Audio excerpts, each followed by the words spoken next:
Yeah. Thank you for having us.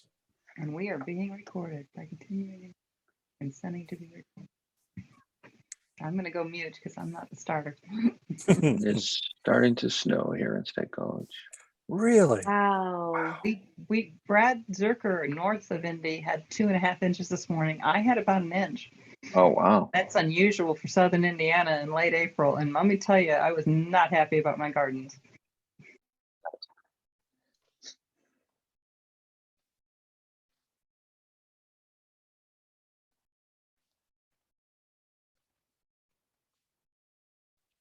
Oops.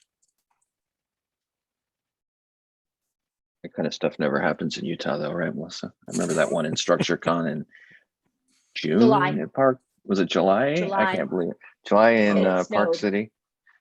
I want to say Park West, but that's for old timers. Nope. It snowed one day and then we had to run and buy sunscreen for everybody because the next day it was super sunny and nobody had sunscreen with them. Oh, And it was jeez. outdoors. Yep. You know that saying that everyone says, and I've lived in 9 states so far, is if you don't like the weather, wait 5 minutes, it'll change. Every state I've lived in says that. Okay, it's not. I will say, I will Yeah. say this. That's not a saying we use in Southern California. So Not lived in Southern California. True. Yep. That's true. I'm right up on the edge of the high desert, and we don't change real fast. I'm from Michigan originally, so that was definitely a big adjustment. Cathy, who's going to start us out and introductions and stuff like that, or moderate, as it were? I assumed you were, but I Okay, can. I'm happy to do it. Okay, Nope, all right. happy to do it. Bless Just you. I wanted to make sure so we weren't talking over each other. Aren't you the first? You're the first set of slides, right? I think I am. Yeah. Yeah, I made that assumption. Sorry about that. Mhm. All good. No problem. Just confirming. Thank you. Yeah.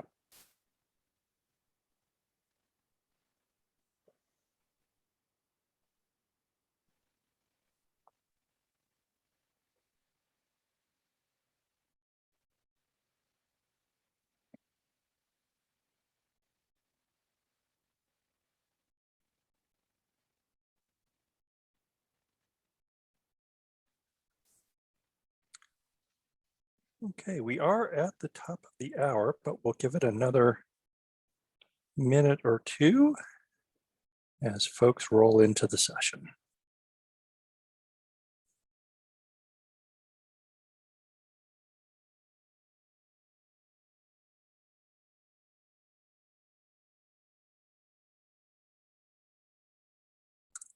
Hi all, thanks for joining us. We're going to give it just a minute or two as folks roll off the last session and into this one. We're seeing the numbers jump a little bit, so.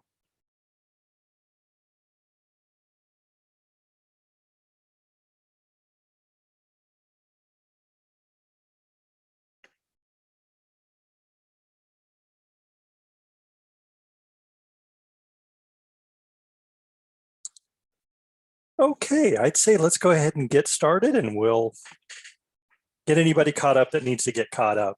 Thank you for joining us for this session. This is Navigating LTI Advantage, Learning Tool Integration Together. So we're very pleased to have a nice representation of sort of all of the pieces of the ecosystem that make up the use of LTI. If I can introduce us real quickly, and I'll ask everyone just to introduce themselves as I go through and give a little wave of your hand so people know who you are. We have today with us Tony Anderson from Penn State University. We have Melissa Loble from Instructure. We have myself from IMS Global. And we have Cathy O'Brien from Unison. Thank you all for being here today. Really appreciate it. And so far, it seems like the summit is going really, really well. So I hope everybody's having the same experience. Wanted to start out. So obviously, our topic today really is about LTI Advantage, which is the latest release, if you will, of LTI, and want to talk about how it operates, how it functions as part of the larger digital ecosystem, and how all of the pieces sort of work together, not just at a technical, but sort of at an organizational standpoint. So we have an institutional member, we have the consortial members, we have the supplier members who are all part of that puzzle, and kind of thinking through how those pieces work together. I wanted to start very quickly, and I just a quick overview. Most of you are probably here because you are familiar with LTI, but wanted to talk through a little bit very, very quickly about what that is and what LTI Advantage as the latest version of that is, just to sort of lay the groundwork. So LTI, Learning Tools Interoperability, is a standard specification developed by the IMS community. It's been around for a number of years now, and it does exist out there as the standard. It is the mechanism, pardon me, I have something in my eye. It is the mechanism by which learning platforms and learning tools are pulled together. You can launch learning tools in a safe, secure, single sign-on fashion from a platform, and LTI allows you to do that in a consistent fashion across all of the solutions within your ecosystem. LTI Advantage was a refactoring of LTI 1.1. 1.1 was the version that really took off, that really seemed to address the large-scale needs of the community out there. LTI Advantage tried to rework some of the basic architecture of LTI in order to ultimately make it more scalable, more agile, because the pace of change, as we all know, and certainly as the last year has demonstrated, is only accelerating. So LTI Advantage took what had been sort of a single monolithic architecture of the sign-on procedure and then some additional services that really enhanced that, and refactored that so that there's a core, which is LTI 1.3, and we'll save the whole conversation for why we go from 1.1 to 1.3 and where 1.2 and 2.0 stand. That's a different conversation. Give me a call, we'll have a cup of coffee. But 1.3 functions as the core LTI secure connection and launch process. It is restructured. So one, it is a framework unto itself, and it has an updated security framework that it leverages as part of that utilizes OAuth 2 and JSON Web Tokens so that there's a more secure and a more seamless and sort of up-to-date security mechanism that's a part of that overall process. The other big thing that LTI Advantage did then was, like I said, it refactored so that there's that core mechanism, and then the services that exist around that as extension services plug into that. So there are variations of what had been parts of LTI previously, including names and role provisioning, assignment and grades, deep linking. All of those services have been significantly enhanced so that they are quite a bit more robust and more deep featured than they had been previously. And they also function, like I said, as extension services. The reason that's important is because now, with that framework architecture in place, new services can be added very quickly and very easily without affecting core LTI. So we don't have to do rel-ups of core LTI and new implementations of core LTI if we're just seeking to add some of these extension services. It also means, for example, that if you're an institution or a supplier that has identified a service that would be useful to you and to your environment, you can develop those services individually, and then you can even bring them back to the IMS community. And if there's a broad recognition that that's a use case or set of use cases that would benefit the broader community out there, those can be incorporated into the official LTI Advantage offerings. So again, that gives us a much more agile and responsive architecture so that we can sort of react to things as they start to emerge in the market. A good example of that is something that emerged as part of the reaction to the last year and to the pandemic, for example, which was all of a sudden proctoring needed to go fully online. You know, the whole mechanism of proctoring changed in the reaction to the pandemic. And so we were very quickly, as a community, able to run up a proctoring service that allowed for, again, a secure and verifiable launch process. It included a lot of capabilities to allow for a robust integration between the specific requirements the proctoring tools have and what the platforms needed. And we were able to do that within a matter of it was a small handful of months, and get that new service out there, get it out there as a certifiable service, and actually have a number of providers certify on that. So it was a great example of how the new architecture actually creates that degree of responsiveness in the community that, frankly, in the past would have been very, very challenging. We do have, in that spirit, a number of new services that are under development right now. Again, these have come from the community, where suppliers and institutions have come forward and said, we're seeing this use case, we'd like to be able to address it, we'd like to be able to address it ideally as part of LTI and see it adopted by the broader community. So we have a number of new services that are in what in IMS parlance is called member candidate final. That basically means that the specifications are complete. They're going through some beta implementations and things like that to make sure that they're going to function out there in the real world the way that they were designed to function in the development committees. That includes a submission review process, which is a new way for, as it says here, a new way for an instructor to be able to kind of look back at the submission of a particular line item. The caliper connector, the caliper analytics is a specification also from the IMS community around the gathering of learning events for analytics purposes. And this really makes the process of pulling together the solutions that are part of the ecosystem for the aggregation and the collection of those analytics much, much easier, so that you don't have to sort of go through that process every time. There's a new course group service. This is something that's been needed for a long time, quite frankly, in the larger community of standards. And that's just the ability to identify groups and the memberships within those groups. And a new dynamic registration process. So it's really a fairly technical service that's designed to make that registration of a tool within a platform much, much easier and straightforward. We also have a new data privacy launch service that's in what's called the base document stage. That stage basically is the specification is still under design and in development. And that will allow for a better administration of the exchange of data in LTI launches related to data privacy. As we know, that's all really become a much, much more significant topic of conversation, even than it was before in this new totally or hybrid online world that we exist in. So that's just a little bit of information about LTI, where it's at. For those of you who are currently utilizing LTI 1.1, those LTI 1.1 certifications are under a deprecation schedule. So you should be thinking about upgrading to and migrating to LTI Advantage. And you can see here some of the differences just at a very, kind of schematic level. We do have resources out there on the IMS website, for example, an LTI migration guide to help you with that, as well as a bunch of other resources. Please go out and take a look there. There's also an enormous number of resources that have been generated by the community.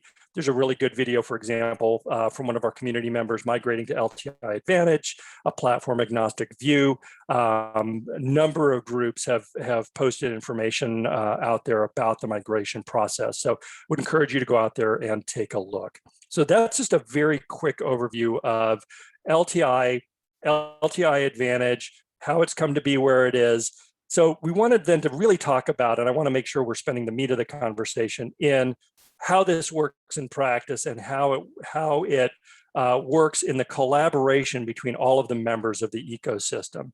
So with that, I wanted to turn it over to Tony Anderson, who can give you a little bit of the institutional perspective. Hey, thanks, Cary. Hi, everyone. I'm going to talk to you today a little bit about how much we at Penn State, in terms of LTIs and integrating them with Canvas, really rely on these folks here from IMS, Unison, and Instructure. So first, just a little bit about Penn State and what we're kind of doing. Like most Unison members, Penn State's a large university. We may be a little bit unique in that we do have 24 campuses spread all over Pennsylvania. we've got 90,000 students or so, and we could have anywhere, but we can have 25,000 courses, let's say, active in any semester in our learning management system. So that means, we've got to take security, the functionality, the ease of use, and the integration of these tools very seriously. So that's one of the main reasons that we rely so much on our partnership with these groups here today. Penn State, we're very active in IMS Global, especially on the LTI and Caliper side of things. We're also a founding member of Unison, which means we use Canvas and have been using, Canvas for probably about 5 years now at Penn State. So when we're working with our learning tool providers and prospective learning tools to help them move to, or maybe help them recognize the importance of moving to certified LTI standards, the relationship with all of these key partners is really critical. So I'm going to just take you through each of these 3 partners and kind of, in a nutshell, why are they so critical to our success in our group at Penn State. So, and these are in no particular order, just they're all equally important. So on the IMS side, as I mentioned, we're heavily involved with IMS Global. So in my group at Penn State alone, we've got 3 people who co-chair different LTI related groups. So we feel we really are a partner, right? We have that seat at the table. We're able to give input onto, where this type of integration is headed. And being a contributing member really gives you that, seat at the table and that voice that I was mentioning. So membership in IMS, I think for us, just from my personal opinion, has been one of the best things we've invested in that I deal with. So LTI 1.3 and the LTI Advantage that Cary was telling you about is something that we really stand behind at Penn State. And in fact, all of our learning tools that integrate with Canvas with LTI must be certified to 1.3 or the full Advantage.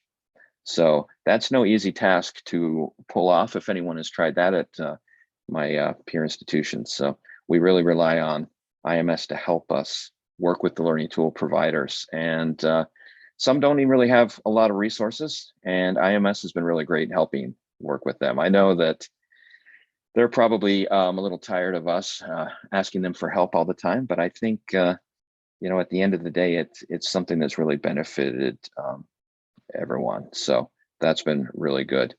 Next slide, Cary. So the next piece of our puzzle here at Penn State is Unison, right? So this is the reason why we're all here today. As Cathy likes to say, she's probably looking at that logo right now, right, Cathy? No, Unison is not a winery, although I do miss sipping a glass of wine with colleagues from other institutions at the summit. So we'll have to put that off till next year. Penn State, as I mentioned, is one of the founding members of Unison, and we remain very active in all aspects of the consortium. It's been a really great experience. So I know you all know or have heard a lot probably about UDP and Canvas data and Caliper and all of those things. And those are all really great. When Unison looks to take on a learning tool partner, those are the critical things they look at first. Some folks may not realize that it's also the other standards too, like LTI, so if we can get a learning tool set up for us by Unison that has these standards all in place, it makes things really, really nice. Imagine the UDP data coming in with the LTI connection in a secure way. It's really makes my job much easier, I'll tell you that much. There are also many groups in Unison that the members take advantage of. The group I spend most of my time with is the Learning Tools Strategy and Operations group, which is really great because not only is Unison's leadership there, especially Cathy, you've got colleagues from other institutions that we can bounce ideas off of, talk about different learning tools, see if we're all on the same page as far as how integrations work. And the collaboration piece has been really beneficial. It's been really nice. Next slide. So the last piece to this partnership for my team here is our LMS Canvas. Instructure's been a really great partner since Penn State moved to Canvas around 2015. And without them championing the standards and working with IMS and Unison, we wouldn't be able to maintain that level of integration on the platform that we do enjoy today. So Melissa and her team have been great partners working with the learning tool providers. I seem to have a common thread to my thing, and that's I'm bothering all three of these people. So I guess I should apologize for the last few years, but can't say it will stop though. I think that it's hard to find companies that of the importance of like your LMS that give you the access to leadership and the ability for them to jump right in and help you try to solve these problems. So we really appreciate that.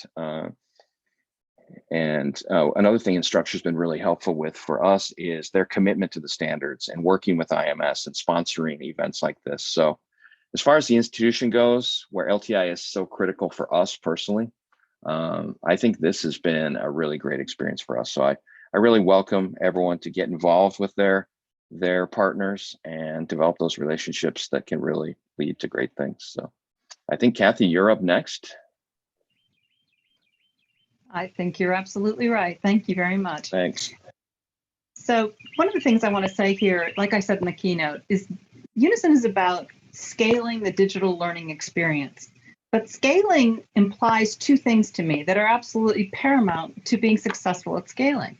It's got to be cost effective. You've got to be able to scale it within a reasonable amount of investment. And as or more importantly, it has to be effective for learning. And so without standards, it wouldn't be possible. Without institutions and organizations and vendors that are willing to adhere to standards, that are willing to spend time establishing standards, it simply wouldn't be possible. How do you do that? Well, Unison tries to bring together all of our partners, our institutional members from the academy, our vendor partners like Instructure and the learning tool providers, IMS Global. As a standards organization, we both contribute to it, and they contribute immensely to what we're able to do. And we are also a member, and like Tony, I highly recommend that. And it's important to not only adhere to the standards that exist today, like LTI Advantage, but it's important to contribute to them going forward into the future, as ahead of the development cycle as you ever can be. And so without standards, you can't achieve scale. And without scale, you're not going to get learner data-informed insights. And you're not going to be able to achieve what Unison's mission is. Next slide, please. And so how do we go about doing this? How does Unison achieve this? And so Unison has the combined strength of its member institutions and its over 30 vendor partners. In fact, from an FTE standpoint, we're just shy of 1 million students that we represent collectively as a nonprofit organization. And we use that aggregation of those institutions to work for consortium agreements that influence standards. Enforce is a strong word, but that influence standards, that look for those vendors willing to understand how important standards are to what the Academy's mission is, how important it is to learner analytics. And we also look to leverage, obviously, our scale for agreements that incentivize our institutions to participate with vendors who are adhering to standards, who are making every best effort as they innovate to continuously adhere to standards and to contribute to those standards. The leverage includes discounted pricing and influence, and that's very important. In those agreements, we stress interoperability and integration. Unison also invests its own staff and its expertise, or I really should say our institutions invest in us so we can invest our staff and our expertise into standards organizations and trying to be as active a member, participatory as we can be. Next slide, please. Now, getting adoption in the marketplace can be challenging. Vendors have to make a significant investment. It's not trivial in order to adhere to standards and continuously adhere to standards. And we as a consortium, we need to support our vendors, and we need to know that if they make this investment with a vision for technology that scales, that it works for faculty and students. It's important for us to create the table where we can have that conversation. And I have to say, just recently I was at a table that Melissa put together, and it was Instructure, and brought in another vendor and said, let's have a conversation together about why these things are important. And those conversations are invaluable. And the fact that we trust each other enough at the table to be completely frank, to have the difficult conversations, to get over the humps and the bumps. And the fact is, learning to tango together can be challenging, but if you tried it alone, you'd look absolutely ridiculous. So as you look at this, you know, I do tend to think of Unison as the centerpiece from my perspective, just like Tony thinks Penn State University is the centerpiece, and I'm sure Melissa thinks Instructure, and I know Cary thinks IMS. But the fact is, that's valuable. That diversity in the room is absolutely critical. And so together, you've got to walk and talk, but you've also got to walk what you talk about. You've got to live it. You've got to be active. So Unison is a three-legged stool, and I'm pretty much saying what Tony and Cary and Melissa said. Unison is a tool where its function, its stability depends upon our vendor partner, depends upon our strategic partners like IMS Global, and of course, our consortium members. Integrations are absolutely necessary to provide warehousing of learner data, and associated data services wouldn't be possible without three of our legs and all of our partners. And I don't have all of our partner brands up on this slide. It got a bit busy. The Unison data platform provides the Academy with the opportunity to own and control its learner data infrastructure for privacy purposes, for policy purposes, for analysis, for ethics, and many other reasons. And this can only be done, as I said at the beginning, cost effectively through standards and scales and partnerships. LTI Advantage goes well beyond just allowing platforms and tools to exchange data. It helps to create that seamless experience and also provide a rich learning environment that allows for niche products that may be particularly important to specific disciplines or particular pedagogical styles. They enrich it at the same time they make it easier for everyone. Next slide, please. So as I think about this just a little bit further, I think it's important to understand that the end user experience, the student experience, the faculty experience is critical to the success of the Academy's mission to provide instruction. And I'm an ex-K-12 teacher, a computer teacher, and I actually have taught, believe it or not, every grade level from kindergarten through graduate school as an adjunct as well. And I firmly believe learning is not, as our keynote speaker talked about today, limited to the classroom. Learning is life. I'm with Dewey on that 100%. But we have to admit, in particular today, that the digital experience is increasingly important. And I don't want our students to spend their time figuring out their roles, their permissions, where to go, how do I log in. I want them to spend their time on the content, mastering that valuable information that the instructor or the faculty members imparting. So LTI standard makes a huge difference there. Sure, it's behind the scenes, and that's where it should be. You don't want to be teaching the tool. You want to be teaching what you came here to teach. And so the tool should enable that. It shouldn't get in the way.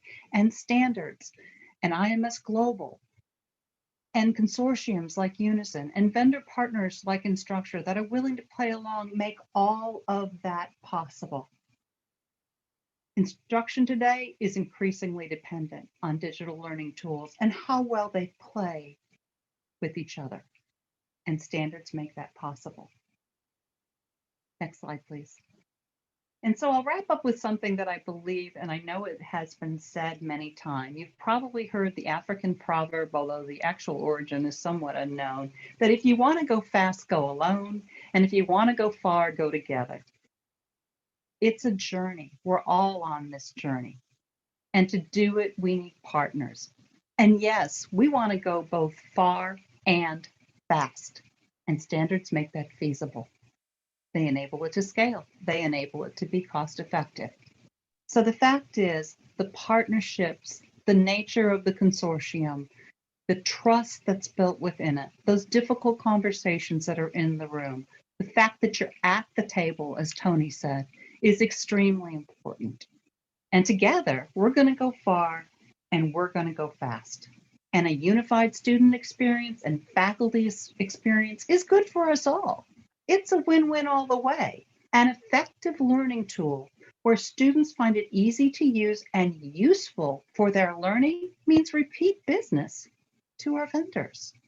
It's simply that simple. Next slide, please. All right. Thank you, Cathy, and Tony and Cary.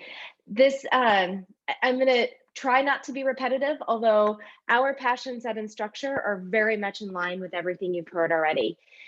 This visual, and I wanted to share this with you, helps ground our approach to standards, extensibility, interoperability, and where it fits into our overall platform. And if you think about this visual and Cathy's three-legged stool, the part I like about both of them is the LMS is not necessarily at the center, nor is any one piece at the center, but it's a networked collaborative partnership that drives our ability to take technology and allow it to drive the kinds of innovation and learning that we're all seeking. So if you think about from an Instructure perspective, if you think about what we do every day, we have some core values in the way we both build product and in the way we interact with other members in our broader vendor community. That then directly impacts folks like Tony at Penn State, all of the Unison members, and all of our customers as a whole, because it allows for us to build those relationships via standards so that we can build on them together, as opposed to have to go recreate or redevelop work that has already been done. So you'll see here, and just from a visual perspective, this just talks about some different areas in which Instructure is invested. Everything from learning management to assessment and content, largely in K-12, to continuing to drive valuable analytics and ensuring that we are able to support our customers and our partners in their future visions of where education will go. Part of that, though, in every single part of our platform, and I will be honest in this conversation and say that there are parts of this where, and Canvas is a good example of that, where we're awesome and we've really committed to this. There are parts of this where we're still developing because we may have acquired a company and we're evolving them to the same philosophy. But this philosophy is at our core, and it is that we will use standards in every place we possibly can to create integrations. We have a standards first mentality, and we try to drive that with both our customers and our partners. Aligned to that, and as Cary shared, is the importance of reliability. That reliability ties back to the value of LTI Advantage, not just in its structure and the kinds of capacity that it provides for integrations, but also in that it is secure. And that modern security approach, that architecture, is critical because we need to make sure standards can keep up with our value of ensuring uptime, ensuring reliability, and protecting the data that's contained therein. From there, we leverage LTI Advantage in all of the areas that you see. I think of this sort of as a cake. And if you look layers down, we also leverage LTI Advantage in everything from how do we share data to how are we ensuring the user experience is a beautiful experience as they move from one solution to another in this networked web of learning. And then finally, we think it's very important for us to not just ensure our platforms are leveraging the best of these kinds of standards and using them at their fullest, but that we continue to encourage our broader partner ecosystem to do the same. We know we cannot deliver everything as a single platform. In fact, we choose not to, because there are experts out there in various aspects of the learning process that deliver it, quite frankly, better than we may be able to or can do.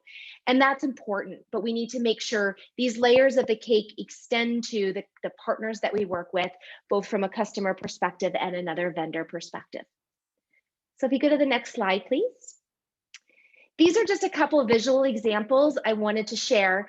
I think this concept of ensuring that we're no longer using standards to just pass a user from one place to another. I think that's what the industry relied on for a long time. Let's just move somebody from one platform to another.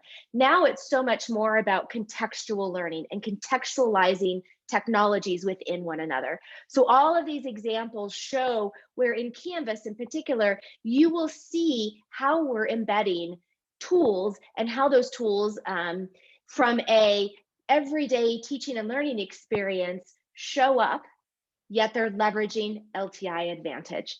So I won't walk through each of these visuals, but just to give you a sense, you can connect at the course level, you can connect in individual assignments and work products. You can even connect in detail with tools directly in content areas. And that's all back to what Cary shared earlier about the advantages of LTI Advantage. We love the idea of being able to continue to extend LTI Advantage. So the proctoring service, someone mentioned in the chat, the groups that's under draft at the moment, those kinds of things will actually drive and empower us to better create this networked learning experience. Next slide, please. I'm going to take a spin on Cathy's proverb because I think I can give you a real world example of how that has played out. So Penn State, Oregon State have both come to us to work with a third party that had yet to be LTI Advantage compliant. In fact, had yet to really leverage LTI in general. And both of those institutions partnered with us, partnered with Unison, and we all worked with that vendor to bring that vendor along. And I can successfully say that that vendor is actively working with LTI Advantage today. But it took all of us. It took that three-legged stool to help that vendor who did not necessarily have the resources or the bandwidth within their own planned roadmap to actually prioritize this. Because that vendor could then see the value for all of us, and most importantly, the value for them in that scalability, that ability to drive innovation, and that ability to think more deeply about how we all must work together.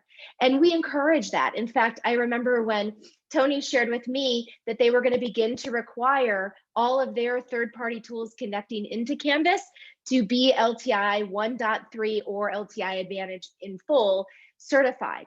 We were so thrilled because there are moments when the institution can drive that. There are moments when Unison as a collective can drive that. And then there are moments where we can, but we're not all going to be able to do that individually. So coming together and driving the industry together to really leverage standards effectively is where we see the most value in the way we think about implementing standards. And I will say that as a part of that, it allows us to be future-proof. There are going to be times when Instructure will drive innovation. There'll be times when Unison will. There'll be times when Penn State will. And standards allow us to then be responsive to that innovation and allow us to contribute regularly in that conversation. And I have a strong feeling that much of that innovation will be based on standards. So if we go to the next slide, this is our very last slide. Oh, I added in, somehow I got an animation in there. Go ahead and click again, Cary, sorry about that. So I wanted to end, I'm the last part of this conversation before we go into questions. I wanted to end with a bit of future thinking, like I said. So there's been a few post-pandemic conversations happening around where's education going next. And these are just a collection of things that we've been hearing at Instructure. And these include things like thinking about how we recover enrollment losses or changes or cost issues, right? Okay, we know we definitely know how scalability and cost effectiveness can drive that. But if you think more then about new teaching modes are coming, we're going to see tech adoption move more quickly because the process of adopting technology and implementing technology has been honed over the last year, or at least significantly improved in many places. We believe we're going to see more non-traditional, different kinds of programs, online programs, different iterations that are going to follow those flexible teaching modes, and that's going to become really important. And more vendors are going to enter into that ecosystem in order to support that. We also see, and we've been seeing this, and it's growing in importance, this desire for job applicability, alignment, skills alignment, all around career opportunities. And then finally, we believe that and all of these things will lead to the experimentation.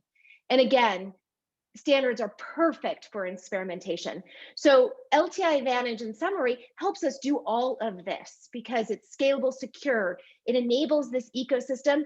And I think most importantly, and what we've all talked about in our various perspectives of this, it consistently is innovation focused. Even if it's not, the standard itself is not driving innovation, it is there to make sure innovation can happen. And then when it can drive innovation, it absolutely will. So that was it for my section. I think we can open it up to questions, and it looks like we can go ahead. You can unmute yourself if you want to ask questions, dig into any of this, and we can also watch the chat if you have any questions for any of us or any feedback, suggestions, or even sharing that you'd like to do.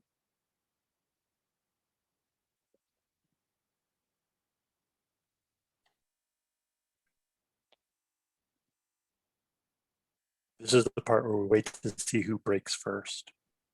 Mm-hmm.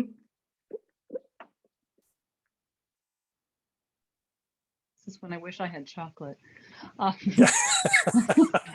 Throw it out at the audience.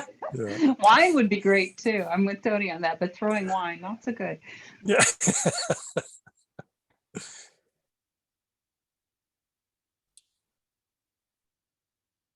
How many folks are using LTI Advantage and how useful do you find it? Let me ask you.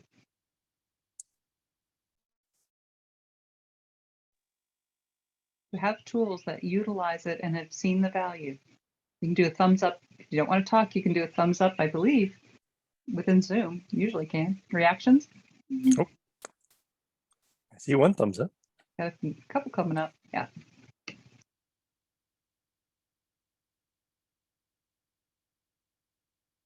So I see a question in the chat. I'm in the process of migrating a number of apps to LTI 1.3 at the University of Minnesota. There are definitely some advantages that we are seeing. Thank you for that.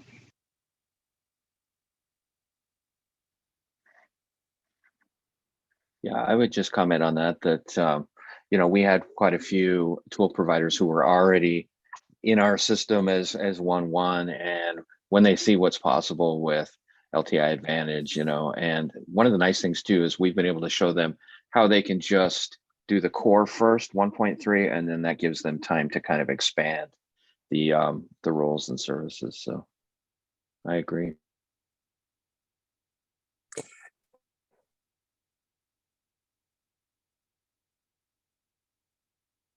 I do see another question. It's not an LTI question, but has there been any effort to standardize the Unison common data model beyond Unison? And is any of the model applicable to other IMS standards? I can certainly touch on that, Cathy, from the IMS perspective, and that is, as IMS has a large family of specification and standards, not just LTI.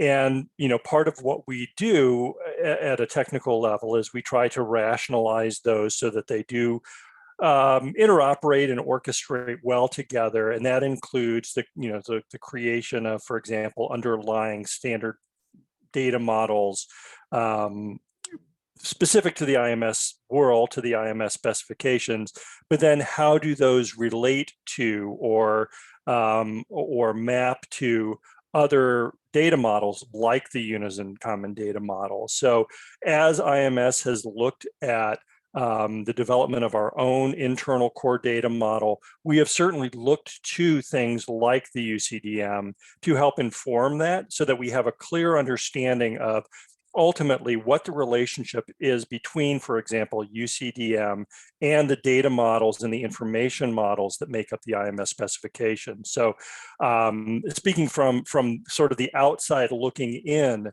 that is certainly something we're aware of and something that we think about as we develop our own information models and specifications. And I'll just say briefly, because that was a perfect explanation of the relationship, that Etienne is watching closely the development of what you call your core data model. And once we have something to shoot for, we will do our best not just to align them, but to perhaps join them. You know, it has to be done in a way, obviously, that maintains the learning analytics that we currently have. But I have faith we'll have those conversations. We'll come to the table. We'll figure it out together. And I think that's extremely important. Yeah, absolutely. Etienne's probably quite sick of me by this point. We're on the phone quite frequently. That's fantastic. Looks like there's another question in chat there. Yeah, and if I'll go ahead and read it. Yeah. Oh, go ahead. Sorry, Tony. No, go ahead. You're doing a great job. Thank you. Related, as a developer of LTI tools at a university, are there developer communities I should join? I'd love a place to do deep dives on perpetually fun topics like iframe cookie handling. I love that. Fun topics.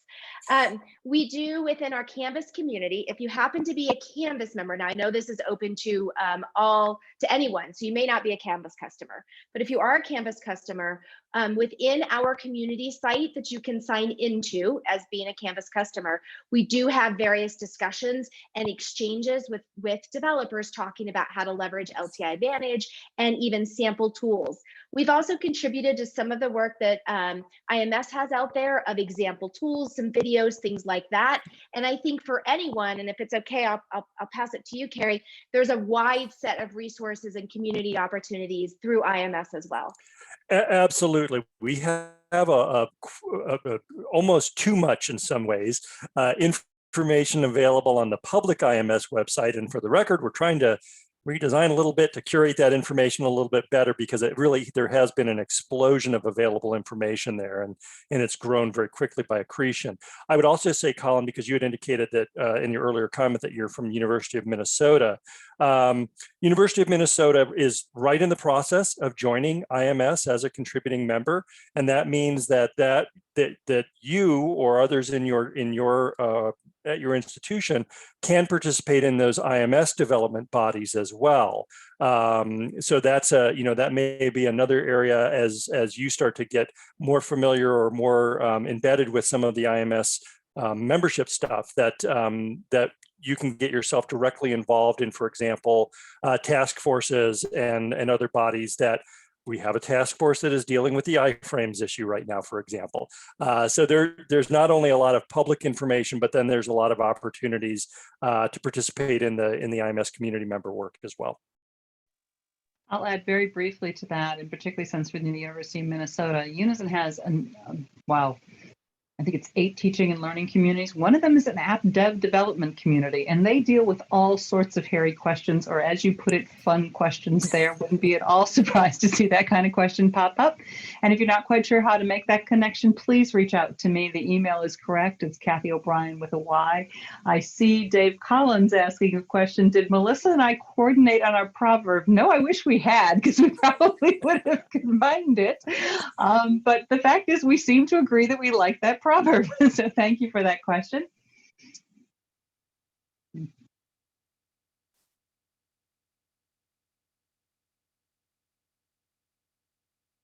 Anything further?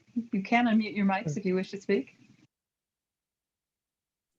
And Colin, I just want to add one more detail to your question. If you really want to get into the weeds of LTI cookie handling and third party, there is a IMS working group that is looking at that in particular. And if you're interested in it, I can get you in contact with them. If they meet just actually about 2 hours ago. So yeah, they're really in the weeds now.